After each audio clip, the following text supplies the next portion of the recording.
નમસ્કાર શિક્ષક મિત્રો તથા વિદ્યાર્થી મિત્રો, મારી યુટ્યુબ ચેનલ અતિકવારામાં આપ સૌનું હાર્દિક સ્વાગત કરું છું। આજે તમારા માટે લઈને આવી ગયા છે દ્વિતીય સત્રાંત કસોટી પેપર સોલ્યુશન। મિત્રો, આ વિડીયોની અંદર આપણે પેપરના તમામ પ્રશ્નોનું સોલ્યુશન જોવાના છે, જેથી કરીને તમે છેલ્લે કોમેન્ટ કરી શકો કે તમારા કેટલા માર્ક્સ આવ્યા। જો મિત્રો તમે પહેલી જ વખત આ ચેનલ પર આવ્યા હોય તો ચેનલને સબસ્ક્રાઇબ કરજો અને બેલ આઇકન જરૂરથી પ્રેસ કરશો, જેથી આવનારા તમામ ધોરણના અને તમામ વિષયના પેપરના સોલ્યુશનની નોટિફિકેશન તમને મળતી રહે। આ સાથે આ ચેનલ પર કેટલાક મજાના બાળભીને ગીત, સ્કૂલની અવનવી પ્રવૃત્તિઓ, એક્ટિવિટીઝ અને સાથે વાર્તાઓ અને બીજા ઘણા બધા મજાના વિડીયો મૂકેલા છે, જે આપ નિહાળશો। તો મિત્રો, આ વિડીયોને તમારા તમામ કોન્ટેક્ટ અને તમારા તમામ ગ્રુપમાં ફોરવર્ડ કરશો, જેથી દરેકને આ વિડીયોના લાભ મળી રહે। ધન્યવાદ। તારીખ 22/4/2024 વાર સોમવાર, ધોરણ 8 વિષય સંસ્કૃતનું પેપરનું સોલ્યુશન આપણે જોઈશું। પ્રશ્ન નંબર 1, નીચે આપેલી કાવ્ય પંક્તિનું અનુલેખન કરો। તો અહીં જે કાવ્ય પંક્તિ આપી છે તેનું અનુલેખન કરવાનું છે। એ પછી આવે છે પ્રશ્ન નંબર 2, નીચેના ફકરાનું અનુલેખન કરો। તો અહીં જે ફકરો આપે છે તેનું પણ અનુલેખન કરવાનું છે। પ્રશ્ન નંબર 2, નીચે આપેલા પ્રશ્નોના સંસ્કૃતમાં જવાબ લખો। તો અહીં જે પ્રશ્ન આપે છે એનો સંસ્કૃતમાં જવાબ લખવાનો છે। શુનક વરાકઃ કિમ વદતિ? તો શુનક વરાકઃ ભોભો વદતિ। બીજું, ભોજનંતે કિમ પિયતે? ભોજનંતે તક્ર પેયમ। ત્રીજું, કા નિંદ્રામ કરોતિ? પુત્રી નિંદ્રામ કરોતિ। ચોથું, મકરઃ કસ્ય વદમ અકરોત? મકરઃ સિંહસ્ય ભાર્યાયા વદમ અકરોત। પાંચમું, સૂર્યોદયઃ કદા ભવતિ? સૂર્યોદયઃ પ્રભાતે ભવતિ। પ્રશ્ન નંબર 3, સંસ્કૃતમાં ટૂંક નોંધ લખો। તમારા ગામનું વર્ણન કરો, સવારનું વર્ણન કરો, તમારી નિશાળનું વર્ણન કરો। તો 3 અહીં સંસ્કૃતમાં વર્ણન કરેલું છે। તમારા ગામનું વર્ણન, તો મમ ગ્રામે વિદ્યાલયઃ અસ્તિ, મમ ગ્રામે ઉદ્યાનમ અસ્તિ, મમ ગ્રામે પરિગૃહમ અસ્તિ। તો આ પ્રમાણે ગામ વિશે લખેલું છે। સવારનું વર્ણન સંસ્કૃત શબ્દમાં, તો ચંદ્રઃ અસ્તમ ગચ્છતિ, ઉદયમ ગચ્છતિ, પરિતો ભવતિ પ્રકાશઃ।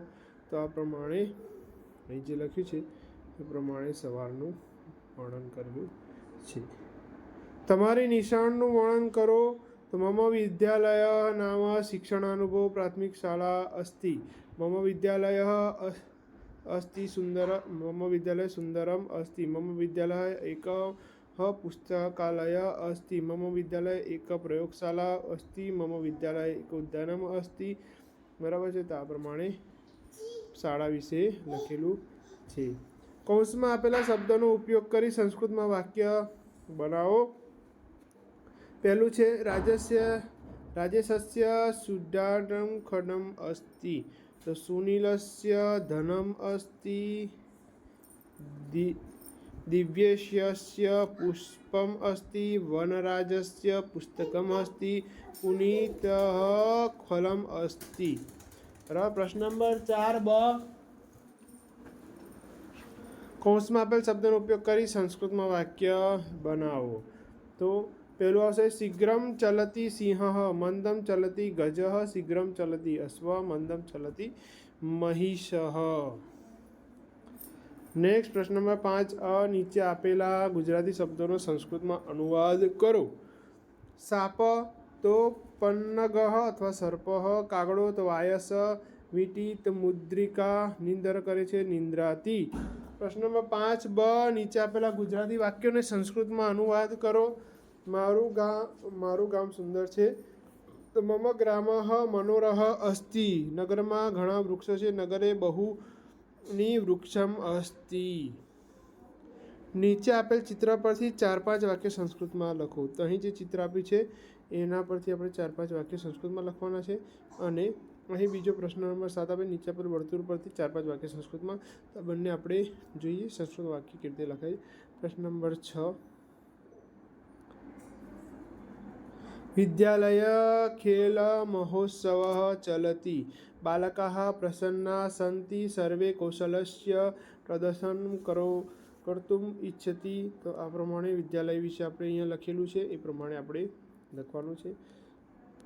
અને બીજામાંથી, ગીતા શ્લોક વદતિ, હિરલ વિદ્યાલય ગચ્છતિ, બિપિન મોદકમ ખાદતિ, પ્રયોગ કથામ લિખતિ, મગન પત્રમ પશ્યતિ। બરાબર છે। તો આ પ્રમાણે આપણે કરવાનું છે. પ્રશ્ન નંબર 8, નીચે આપેલા શ્લોકની પૂર્તિ કરો. તો આ 4 શ્લોક છે જેની પૂર્તિ આ પ્રમાણે. ભોજાનાંતે ચ કિમ પેય જયંત, આ તો આપણે લખવાનું છે. આપણે અપદો દૂરગામી ન ચ સાક્ષરો ન ચ પંડિત અમુખી સમુક્તના ચ જાનતી સહ પંડિત. અને પુસ્તકવાળું પણ અહીં લખેલી છે.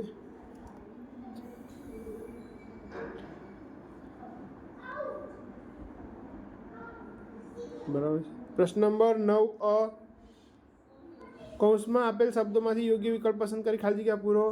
નદ્ય સ્વયં જલમ ન પીબતી, પાદપા સ્વયં પુષ્પાણી ન જિગ્રતી, વારિવાહ સ્વયં અન્નમ ન ખાદતી, વૃક્ષામ સ્વયં ફલતી ન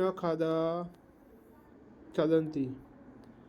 નેક્સ્ટ પ્રશ્ન નંબર 9 કૌંસમાં આપેલા શબ્દોમાંથી યોગ્ય વિકલ્પ પસંદ કરી ખાલી જગ્યા પૂરો. પહેલામાં સહ, પછી અપી, સ્થિત, કર્તુમ. યોગ્ય વિકલ્પ પસંદ કરી જોડકા જોડો. પઠિતુમ તો વાંચવા માગું છું, લિખિત્વા તો લખીને, સ્વર્ણિમ તો સ્મરણ કરવું, ગત્વા તો જઈને. જો મિત્રો વિડીયો ગમ્યો હોય તો વિડીયોને લાઇક કરજો, કોમેન્ટ કરજો અને આ ચેનલને જરૂરથી સબસ્ક્રાઈબ કરજો જેથી આવનારા તમામ વિડીયોની નોટિફિકેશન તમને મળી રહે. ધન્યવાદ.